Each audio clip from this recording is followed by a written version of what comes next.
ನಮ್ಮ ಬೆಂಗಳೂರು ತಂಡಕ್ಕೆ ಜಯ ಸಿಗ್ಲಿ ಅಂತ ಹೇಳ್ತಾ, ಏನು ಈ ಸರ್ಕಾರ ಹೊಸ ಮುಖ್ಯಮಂತ್ರಿಯನ್ನ ಮಾಡ್ಲಿಕ್ಕೆ ಹೊರಟಿದೆಯೋ, ನಮ್ಮ ನಂಗ್ಲಿ ಗ್ರಾಮದಲ್ಲಿ ಧರ್ಮರಾಯ ಸ್ವಾಮಿ 55ನೇ ಕರಗ ಮಹೋತ್ಸವ ಬಹಳ ವರ್ಷ ಕೂಡ ಬಹಳ ಅದ್ಧೂರಿಯಾಗಿ ನಡೀತದೆ.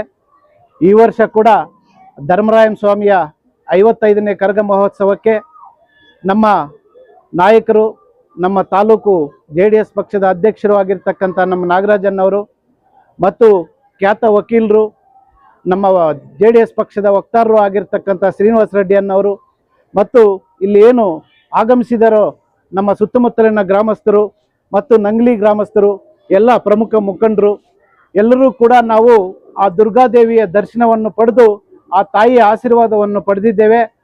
ನಮ್ಮ ಈ ಭಾಗದ ಜನರಿಗೆ, ರೈತರಿಗೆ ಆ ತಾಯಿಯ ಆಶೀರ್ವಾದ, ಆ ಧರ್ಮರಾಯ ಸ್ವಾಮಿಯ ಆಶೀರ್ವಾದ ಇರಲಿ. ಎಲ್ಲ ರೈತರಿಗೂ ಕೂಡ ಸಮಯಕ್ಕೆ ಸರಿಯಾಗಿ ಮಳೆ ಅರತಕ್ಕಂಗೆ ಕೂಡ ಬೆಲೆ ಕೂಡ ಸಿಗಲಿ.